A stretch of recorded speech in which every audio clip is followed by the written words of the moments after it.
I walk into the autonomous region of Christiania with the air of a stranger pulled from fiction.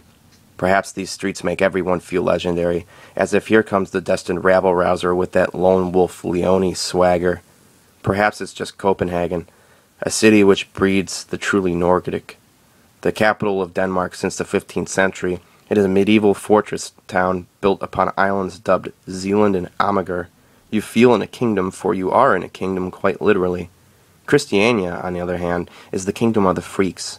The Danes call it Fides Christiania, translation Freetown. A communal, anarchist civilization smack dab in the middle of Copenhagen that stretches for 85 acres.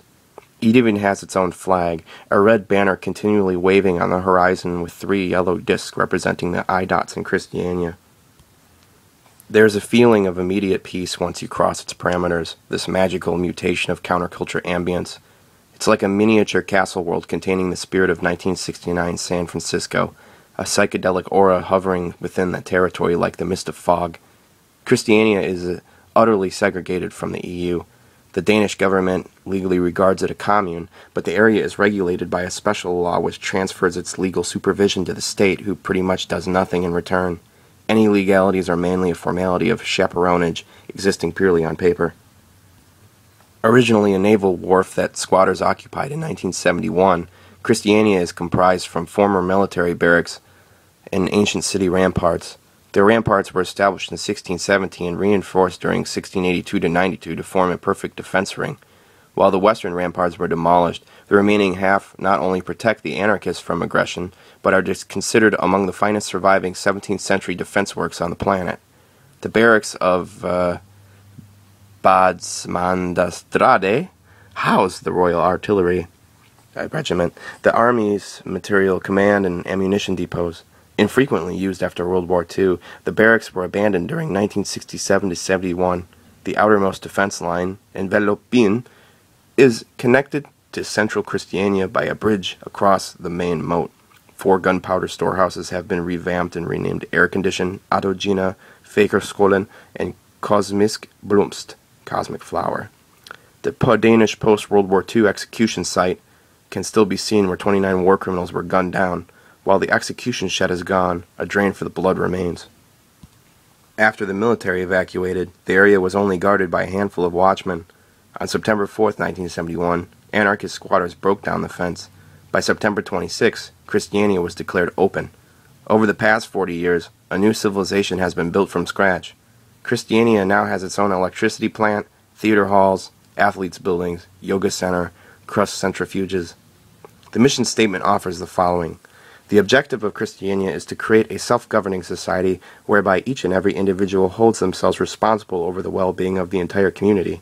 Our society is to be economically self-sustaining and, as such, our aspiration is to be steadfast in our conviction that psychological and physical destitution can be averted. The only law is nonviolence. The only bans forbid stealing, guns, knives, bulletproof vests, hard drugs, biker gang colors, and private vehicles. The big gripe of government and social culture clash comes from the drug trade, which is purely cannabis. White drugs were never part of the manifest and are not allowed in Christiania. Ganja, on the other hand, this has been central to its core. Pusher Street, while no longer a brazenly open entity, still has guys with huge black bricks of hash. If you want it, you can get it, so long as it isn't being snorted, injected, or smoked out of tinfoil. It seems that only a few spots in Christiania have been corroded by the normalcy of the EU. Years of worldwide reputation have bred a few tiny shops which confine the inevitable tourist to a specific bottleneck, leaving the rest of the compound a vast mystery.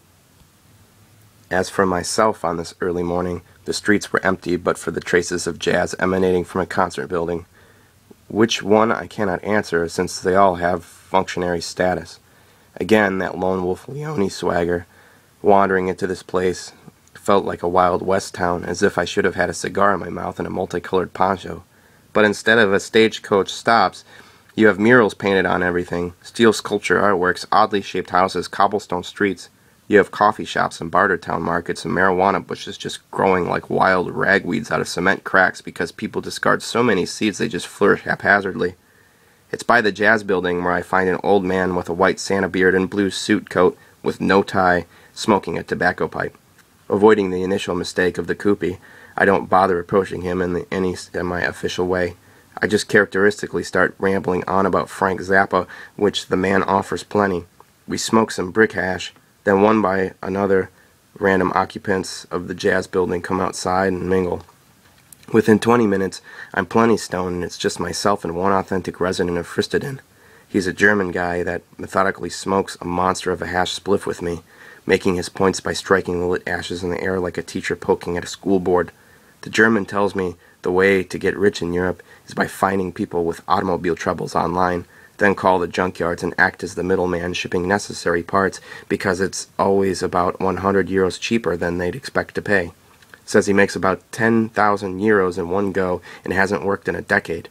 Tells me it's not so hard to get married for a green card because most European women want American citizenship and will gladly trade off national frontiers. When I explain I'll be going to Stockholm next, he does everything he can to persuade me otherwise. Tells me it's a nightmare of persons disappearing, cops beating people, white slavery, about how it's completely illegal to sleep on the street, and if the cops see I have red eyes and assume I smoke pot, they have the legal right to cotton swab my mouth on the spot.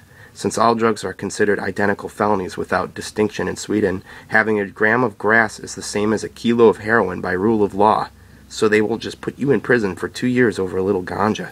You don't even need to possess it, you just need to have it in your system.